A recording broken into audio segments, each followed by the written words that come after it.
नमस्कार, बहुत बहुत स्वागत है आपका जीवन उत्साह न्यूज़ पर। मैं रमेश शर्मा आज आपको लेकर चल रहा हूं हिमाचल प्रदेश के गांवों की एक ऐसी समस्या की तरफ, जिस समस्या को लेकर अगर मैं इसका एक आंकलन करूं तो लगभग 70% से ज़्यादा लोग प्रभावित हैं और मुद्दा ऐसा है जिसका कोई समाधान दिखता नहीं है। ऐसे में एक सवाल खड़ा होता है कि गांव की जो छोटी छोटी समस्याएं हैं, उन समस्याओं के समाधान कौन करेगा। और इतनी छोटी छोटी समस्याएं हैं कि आपको अचरज होगा कि जिन मुद्दों को लेकर हमारे बुजुर्ग, हमारे पूर्वज जो थे वो चुटकी बजा के समाधान कर देते थे, उन समस्याओं का समाधान आज कोर्ट भी, न्यायालय भी नहीं कर पा रहा है, पंचायतें तो बहुत दूर। मैं आज खड़ा हूं गांव बलदोई में, क्याराबाग पंचायत के अंतर्गत। ये एक एससी बस्ती है जो इसमें करीब करीब 20 परिवार, 20 घर जो हैं वो करीब लगभग हैं। और इनकी समस्या आज मैं जो रख रहा हूं वो मेरे पास बहुत सारे लोगों के कॉल आते हैं, बहुत सारे लोगों के मेल्स आते हैं, व्हाट्सएप आते हैं और ठीक इसी तरह की समस्या को लेकर जो है वो लोग चिंतित हैं कि पुराने समय में जब लोग खेती करते थे तो खेतों में बरसातों का जो पानी था, एक तो वो पानी वहां पर समाहित हो जाता था क्योंकि खेत खाली होते थे, उनमें फसलें होती थी तो पानी वहीं पर रच जाता था। लेकिन अब क्योंकि ज़मीनें लोगों ने फार्मिंग करना बंद कर दी और उसकी वजह से ज़मीनें सख्त होने की वजह से पानी जो है वो अपने ऑब्जर्व नहीं कर पा रही हैं और वो पानी बहकर अब कहीं ना कहीं अपने ढलान की तरफ जो है वो निकलना शुरू हो गया। अब इसका अर्थ ये भी हुआ कि कहीं ना कहीं हम उसको सुनियोजित नहीं कर पा रहे हैं, उसका मेंटेन बैलेंस नहीं कर पा रहे हैं, इसलिए ये चैलेंजेस आ रहे हैं।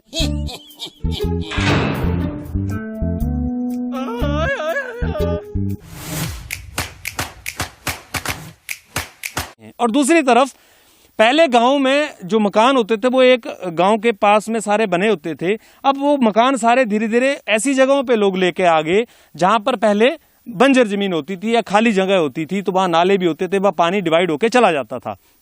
लेकिन अब क्या हो रहा है कि गांव के शुरुआत से ही, हर गांव के, मैं केवल बलदोई गांव की बात नहीं कर रहा हूं, मैं बात कर रहा हूं हर गांव की। अगर आपने उस गांव को देखा होगा तो जहां से गांव शुरू होता है और जहां तक गांव जाता था तो गांव का 70% हिस्सा जो था वो खाली होता था, यानी कि वहां पर खाली रास्ते होते थे और आगे जो होता था पूरा गांव होता था। लेकिन अब वो गांव निकलकर धीरे धीरे क्या हुआ कि जो 70% खाली हिस्से थे वहां पर आने शुरू हो गए और लोगों के मकान बनने शुरू हो गए।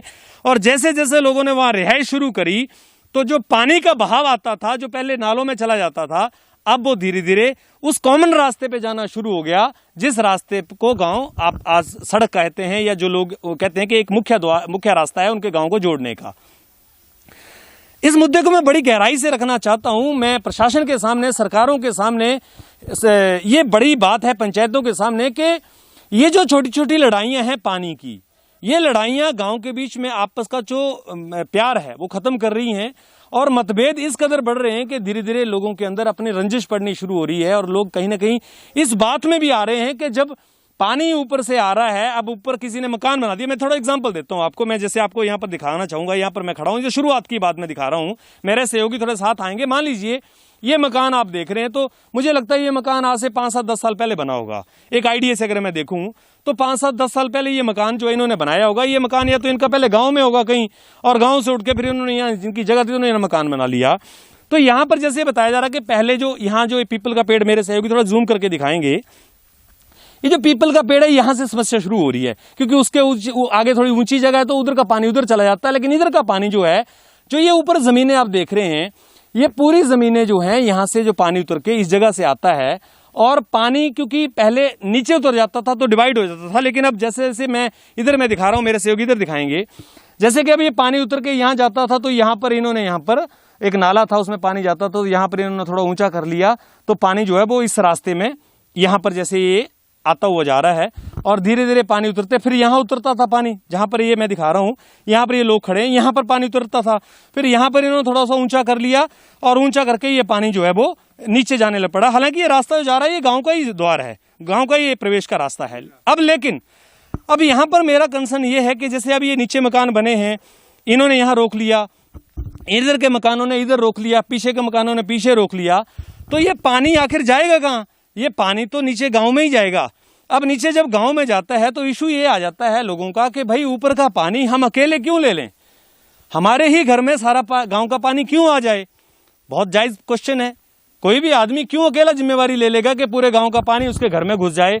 यहाँ पर नीचे बताया जा रहा है कि 1-2 मकान पहले गिर भी गए इसी वजह से, मैं आपको वहां भी लेकर चलूंगा। अब समस्या ये आती है कि इसका समाधान क्या है। दूसरी तरफ अगर हम बात करें पंचायतों की कार्यशैली की, तो घटिया दर्जे की कार्यशैली पंचायतों द्वारा जो है वो दिखाई जा रही है। जिस गांव के रास्ते को मैं दिखा रहा हूं, मेरे सहयोगी ये दिखा रहे हैं, ये आदर्श गांव घोषित हो चुका है पिछले 5-7 साल पहले। मैं यहां पर प्रदेश सरकार से ये पूछना चाहता हूं, पंचायतों से पूछना चाहता हूं, उन प्रतिनिधियों से, उन अधिकारियों से पूछना चाहता हूं कि साहब ये ढोंग किस बात का करते हो आप? ये जो ढोंगी राजनीति है आपकी, इसका आधार क्या है? एक आदर्श गांव का अर्थ क्या है आप समझा सकते हैं किसी व्यक्ति को? आप वोट लेने यहां पर आते हैं, आप यहां पर लोगों के पैरों पे हाथ लगाते हैं, आप अपना उल्लू सीधा करने के लिए लोगों को बेवकूफ बनाकर वोट ले जाते हैं और आदर्श गांव का बोर्ड लगाकर लोगों को बेवकूफ बना के चले जाते हो। साहब ये राजनीति कहां पर आपकी कहां पर जा रही है? आदर्श गांव का अर्थ समझाया किसी नेता ने आज तक? आदर्श गांव का अर्थ यह है कि वहां पर हर एक सुविधा जो एक व्यक्ति के जीने के लिए चाहिए, चाहे उसके रोडों की बात हो, उसके पानी की बात हो, वहां डिस्पेंसरी की बात हो। साहब यहां पर एक हैंडपंप तो नहीं इस गांव में, और यहां पर ये पूरा का पूरा पानी जो खेतों में से निकल के आ रहा है, ये लोगों के मकानों को नुकसान पहुंचा रहा है। अब साहब क्या करें? मकान उठा के ऊपर ले जाएं? क्या समाधान है? तो इसका जो समाधान हमारे जो प्रतिनिधि बने हैं, जो वहां पर जाकर विधानसभा में जाकर भाषण देते हैं और बड़े बड़े मुद्दे उठाते हैं, क्या उन लोगों को दिखाई नहीं देते हैं? चाहे वो कोई भी हो, चाहे वो कांग्रेस की बात हो, चाहे बीजेपी की बात हो, आप लोगों को बिल्कुल शर्म नहीं आती है कि लोगों के मुद्दे, गांव के इतने छोटे छोटे मुद्दे, आप लोग क्यों नहीं यहां पर रोड बनवाते हैं? क्यों यहां पर आप लोग पीडब्ल्यूडी के अंडर में इन रोडों को नहीं बनवाते हैं या पंचायतों को ऐसा निर्देश नहीं देते हैं? ये कहीं ना कहीं घटिया राजनीति लोगों को उलझाए रखने की जो है, इसी से हमारे समाज के अंदर एक ऐसी भ्रांति फैली हुई है। जब लोग निराश हो चुके हैं सरकारों से, निराश हो चुके हैं प्रशासन से, निराश हो चुके हैं उन नेताओं से जो झूठे वादे करते हैं, झूठी बातें करते हैं और अगले 5 सालों बाद फिर पैरों पे हाथ लगाने आके वोट लेने आ जाते हैं। और ये लोगों की बात मैं आपको क्या बताऊं, ये लोग भी बहुत ही ज्यादा समझदार हैं। जरा सा भाई भतीजावाद की बात आती है, कभी एक गांव इकट्ठा नहीं हो पाता। कोई गांव ऐसा नहीं है जो बहिष्कार कर सके इन नेताओं का, बहिष्कार कर सके इनके वोटों का। कोई भी व्यक्ति नहीं है, एक होने की ताकत ही नहीं है लोगों में। इसीलिए आपका शोषण हो रहा है, इसीलिए आपको हर एक व्यक्ति यहां पर कहीं ना कहीं इस तरह से दबा रहा है कि आप लोगों का शोषण हुआ रहे, आप उलझे रहें और आपकी पूरी जिंदगी निकल जाए और नेताजी अपना नोट और वोट लेके आगे निकल जाएं। मैं यहां पर गांव के लोगों से पहले आपकी बात कराऊंगा, लेकिन इस बात से पहले मेरा ये हर एक व्यक्ति से मेरा हाथ जोड़ के निवेदन है कि अपनी आवाज उठाना सीखिए। आपके जो प्रतिनिधि हैं, जो प्रधान आपने बनाए हैं, वो आपके कार्यों को करवाने के लिए कृत संकल्प हैं, उनको करवाने ही पड़ेंगे, क्योंकि उनको आपने इसीलिए चुना है कि आपकी जो समस्याएं हैं उन समस्याओं का सही ढंग से एक जगह पर पहुंचाया जाए, उन समस्याओं का समाधान करवाया जाए और जो गांव के लोग हैं उनकी सुख सुविधा देखी जाए। लेकिन क्या सुख सुविधा है? देखिए ये रोडों की हालत है, लाखों रुपए खर्च किया हुआ है, लाखों रुपए। मैं आपको थोड़ा इधर भी दिखाना चाहूंगा, ये देखिए, ये आदर्श गांव है। ये आदर्श गांव की परिभाषा, जहां पर पिछले 20 सालों से 30 सालों से कितनी पंचायतें आके चली गई हों, लेकिन किसी भी व्यक्ति ने आज तक इन रास्तों को बनाने का प्रयास नहीं किया। अब अगर आप सोचिए कोई आदमी बीमार हो जाए, किसी घर में कोई व्यक्ति नहीं हो, तो क्या करेगा, कैसे लेकर आएगा? तो ये छोटी छोटी जो समस्याएं हैं, इन सारी समस्याओं को लेकर हम लगातार आवाज उठाते रहे हैं और हमारा यही कहना है कि गांव के लोग इस समस्या को लेकर पहले गंभीर हो जाएं, क्योंकि जब तक यहाँ पर रोड नहीं बनेंगे, सही नालियां नहीं बनेंगी, जब तक सही निष्कासन नहीं होगा, तब तक इनका समाधान नहीं हो सकता। अब यहाँ पर बात ये आ रही थी कि कोई व्यक्ति ये कह रहे थे कि मेरे घर में पूरा पानी आ जाएगा, मैं क्यों लूंगा। जायज बात है कि मेरे घर का नुकसान मैं अकेला क्यों सहूंगा। तो अब किया क्या जाए, इसका समाधान क्या है? क्या सरकारों के पास इसका समाधान है? क्या नुमाइंदों के पास इसका कोई समाधान है? क्या न्यायालय के पास इसका कोई समाधान है? शायद नहीं। इन लोगों ने न्यायालय से भी एक अर्जी यहां पर लगाई थी और न्यायालय ने भी यहां पर इनको ये दिया कि जहां पर पंचायत ने पहले एक फैसला किया था कि ये जो यहाँ घर है, कोई इस घर में पानी यहाँ उतरता था या इस घर में यहाँ कोई नाला था तो यहाँ पानी उतरता था। अब किसी व्यक्ति ने यहाँ घर बना लिया, अपना घर बना लिया, तो पानी जो है यहाँ उसने रोक दिया, क्योंकि उसके घर को भी नुकसान होता है। अब कहीं ना कहीं पंचायत के जो न्यायालय का फैसला था, न्यायालय ने ये कहा कि पंचायत का जो पुराना फैसला लिखा हुआ है उसी को मान्य रखा जाए। फिर न्यायालय ने उसको इंप्लीमेंट क्यों नहीं करवाया, या पुलिस उसको इंप्लीमेंट क्यों नहीं करा पा रही है, या पंचायत उसको इंप्लीमेंट क्यों नहीं करा पा रही है? तो न्यायालय का किया हुआ फैसला भी कहीं पर जाकर अगर गलत साबित हो रहा है तो इससे क्या समझें कि इन झगड़ों को लेकर आप अगर कोर्ट में भी जा रहे हैं तो उसका भी कोई समाधान नहीं निकल पा रहा है। तो समाधान कौन करेगा?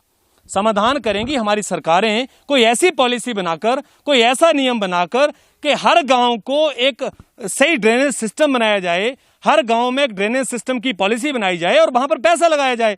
अब यहाँ की पंचायतें पैसा कहाँ लगा रही हैं?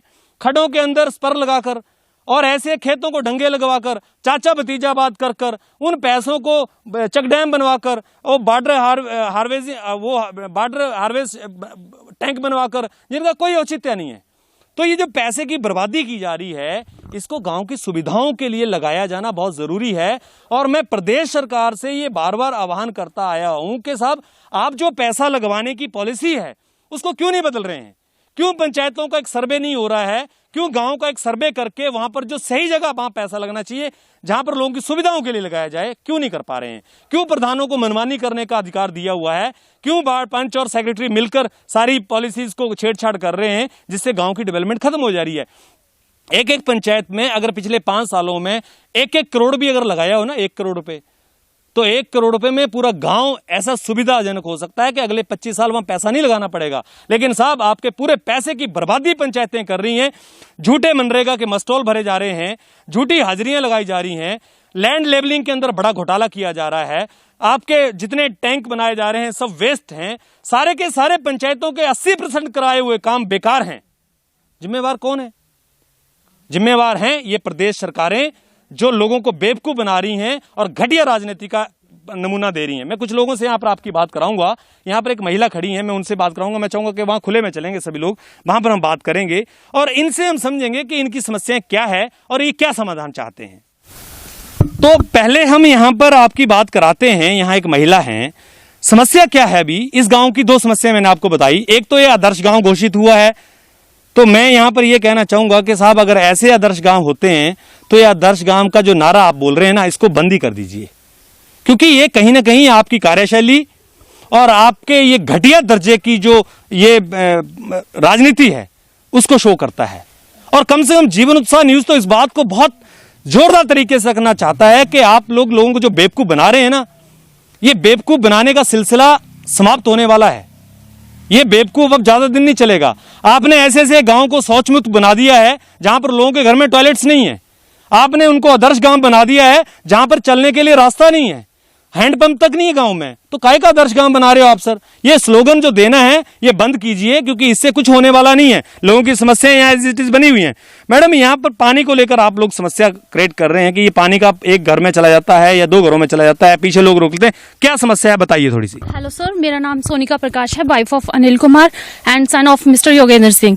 सर, अभी पानी का ये समस्या है कि पानी पीछे से आ रहा है, सारा पानी एक जगह पे इकट्ठा होके जो मतलब लास्ट कॉर्नर पे जो घर है वहां पे जाके पानी जो है, वहां पे आगे कोई ऐसी ड्रेनेज सिस्टम नहीं है कि पानी आगे जा सके। वहां पे पानी इकट्ठा होके बैक फ्लो करता है और वहां जस्ट वहीं से नीचे हमारा घर है। और इवन लोगों के जो पर्सनल ड्रेनेज सिस्टम है, उन्होंने कोई ऐसा मतलब ड्रेनेज सिस्टम नहीं बनाया है अपने अपने घर के लिए, और सारा गंदा पानी जो है वो हमारे घर के पास आके डंप हो रहा है। तो उससे क्या है, अभी जस्ट लास्ट ईयर हमने घर का काम कंप्लीट किया है। अभी आप वहां पे मतलब देख सकते हैं कि वहां पे इतनी बुरी सिचुएशन है। किसी का खेत जो था वो नीचे चला गया स्लाइडिंग की वजह से, और जो हमारे घर का जो बैक साइड था वहां पे पूरा पानी इकट्ठा हो गया। तो यानी कि सर, ये प्रॉब्लम तो सबकी है, बट सर मेरी हार्ड रिक्वेस्ट है कि मैं ये चीज चाहती हूँ, मुझे हमने फिर भी किसी को कुछ नहीं बोला, चलो हमारा नुकसान हुआ या किसी का भी, मतलब ये प्रॉब्लम सबकी है। मैं ये चाहती हूँ कि इस चीज का कोई अल्टरनेट सोल्यूशन निकाला जाए, बस सर। ठीक है। तो हमारे बीच में यहाँ पर एक और भी व्यक्ति हैं, ये गांव के बुजुर्ग व्यक्ति हैं और काफी लंबा समय इन्होंने देखा है। मैं यहाँ पर सर, जैसे आप लोगों ने ये समस्या अभी हमारी काफी 1.5 घंटे से ये इस पे चर्चा चल रही थी, बहुत सारे समाधान निकालने का भी प्रयास किया गया, और मैं ये जो मुद्दा रख रहा हूँ ये बेसिकली केवल आपकी बात नहीं रख रहा हूँ मैं, ये पूरे समाज की एक समस्या है, हर गांव की समस्या है। मैं उन सारे गांवों को रिप्रेजेंट करते हुए आपके गांव के माध्यम से ये लोगों को समझाना बताना चाहता हूं कि ये जो समस्या है, इस समस्या का समाधान आखिर कैसे निकाला जाए। तो गांव के लोग इसके लिए क्या करना चाहते हैं और किस तरह से आप लोग चाहते हैं कि समाधान हो सकता है, या आपको लगता है कि ये तरीके से करें तो समाधान किया जा सकता है? सबसे पहली बात तो ये है कि आदर्श गांव घोषित हुआ है जी, क्याराबाग पंचायत वार्ड नंबर 2 के अंतर्गत, और इसमें 60 घर हैं हमारे, 40 घर जो एक साइड है और 20 घरों का ये मसला इस टाइम जो प्रेजेंट चल रहा है जी। ठीक है।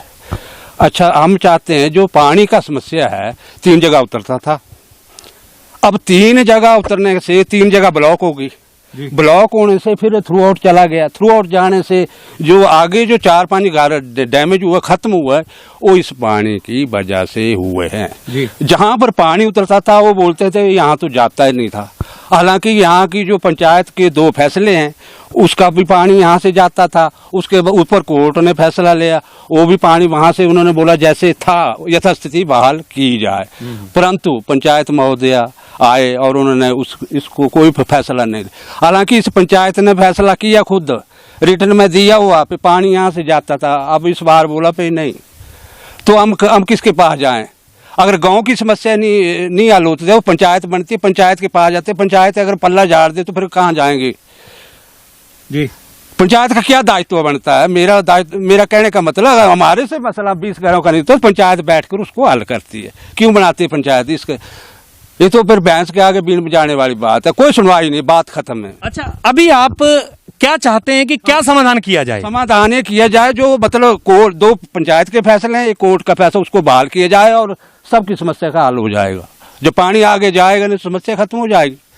अच्छा, मतलब आप चाहते हैं कि जहां पर जो कोर्ट और पंचायत के फैसले उसे लागू किया जाए। अच्छा, तो यहाँ पर जैसे मान लीजिए ये पानी तो चलो यहाँ से यहाँ चला जाएगा, जो आगे से पानी उतरेगा वो कहाँ जाएगा? तो आगे जाएगा सर, नीचे जाएगा ना, आगे का ऑब्जेक्शन नहीं है किसी का भी। अच्छा। ऑब्जेक्शन ये है ये पानी कैसे ब्लॉक हुआ, यहाँ 100 मीटर की जगह यहाँ नाला साथ है, यहाँ और इस घर में भी 100 मीटर से कम है, यहाँ भी, और जो पीपल का पानी है वो भी परे चले जाएगा और शांति हो जाएगी गांव में। ये जो पानी है, ये पानी लोगों के घरों का नहीं है, बरसात का ही तो है? बरसात का है, ऊपर के खेतों का आता है, सिर्फ ऊपर बरसात का पानी है। अच्छा, तो ये बरसात में जब आपके पास समस्या आती है पानी की, कोई इस बार तो बारिश हुई नहीं, वैसे इस बार तो समस्या रही नहीं, ये जब ज्यादा बारिश होती तभी तो ज्यादा समस्या आती है।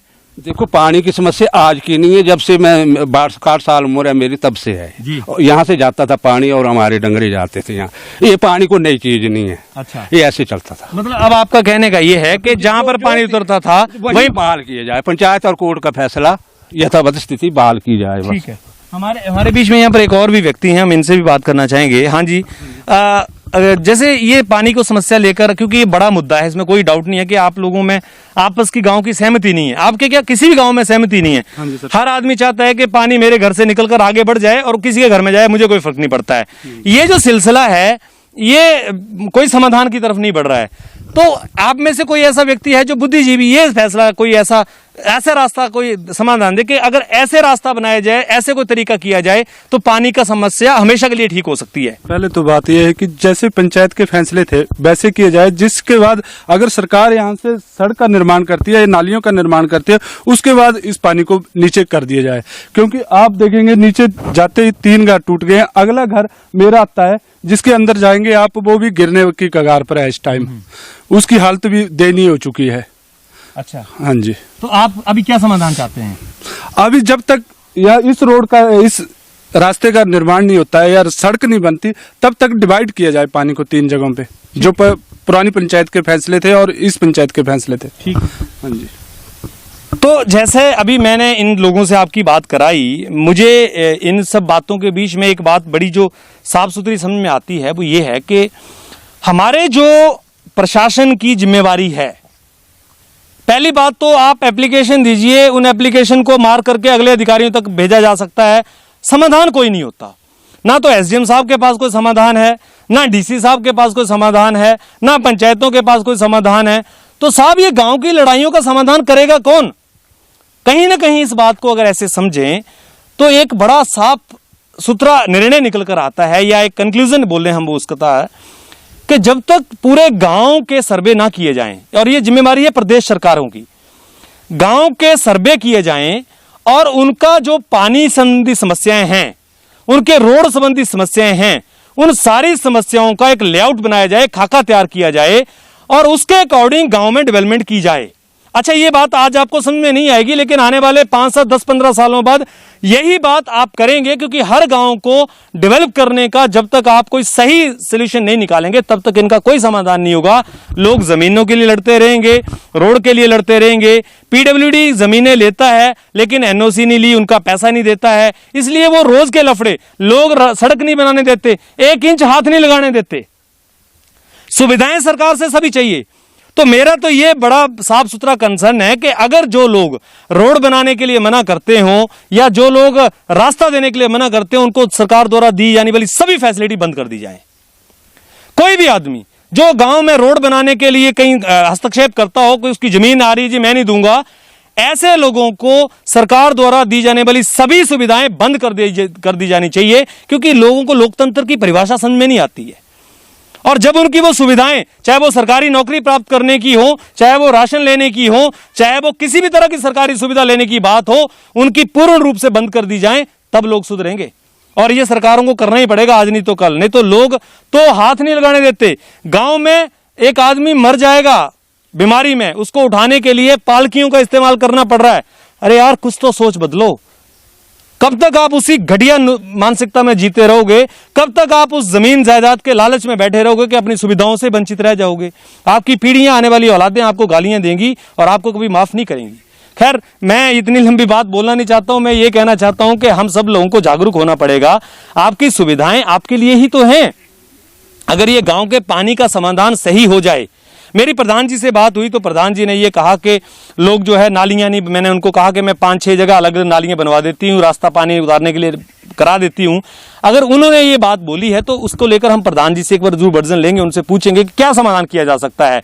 और लोगों के बीच में आपसी तालमेल करके अगर समाधान किया जा सकता हो तो जरूर किया जाना चाहिए, क्योंकि समस्या कॉमन है, किसी एक गांव की नहीं। जीवन उत्साह न्यूज की खास ग्राउंड रिपोर्ट में मैं आपको लेकर चल रहा था क्याराबाग पंचायत के अंतर्गत बलदोई गांव में। अगर आप भी सहमत हैं इस बात से और आपको लगता है आपके गांव में भी इस तरह की समस्या है, तो आप अपना कमेंट जरूर कीजिएगा, खबर को शेयर कीजिएगा और सरकारों से, अपने प्रतिनिधियों से इन समस्याओं का समाधान करने के लिए राय मांगिए। उनसे आप विचार मांगिए, सुझाव मांगिए कि हमारे गांव की समस्या का समाधान आप कैसे करेंगे। क्योंकि देखिए, आप जो प्रधान चुनते हैं, आप जो एमएलए चुनते हैं, आप जो एमपी चुनते हैं, वो इसी चीज के लिए तो चुनते हैं कि आपकी समस्याओं का जो समस्याएं हैं, उन समस्याओं को वो आगे सरकारों तक पहुंचाएंगे और उनका समाधान करके लाएंगे। वो एक्चुअल में आपके मुखिया हैं। अब आपके मुखिया को ही आपकी चिंता नहीं है तो फिर आपकी चिंता कौन करेगा? इसलिए अगर आपका मुखिया, चाहे वो प्रधान हो, चाहे वो आपका एमएलए हो, चाहे वो कोई भी हो, अगर आपकी समस्याओं का समाधान करने में सक्षम नहीं है तो उन लोगों का बहिष्कार कीजिए। पूरा गांव एक हो जाइए और बहिष्कार कीजिए उनको वोट डालना बंद कर दीजिए। क्योंकि कहीं ना कहीं आज के समय में हम लोग अपनी समस्याओं का कारण खुद हैं, क्योंकि हम इस ओछी राजनीति के शिकार हो जाते हैं। थोड़े से लालच में ऐसे लोगों को फिर दोबारा हम आगे प्रतिनिधि बना देते हैं जो भाई भतीजा बात करके आपका शोषण कर रहे होते हैं। तो जीवन उत्साह न्यूज की तरफ से मैं आप लोगों को एक ही मैसेज देना चाहूंगा कि आपको खुद को जागना पड़ेगा, अपनी लड़ाई खुद लड़नी पड़ेगी, तभी आपकी समस्याओं का समाधान हो सकता है। बहुत बहुत धन्यवाद आप सब लोगों का। इसी तरह से बने रहिए हमारे साथ में। Thank you very much.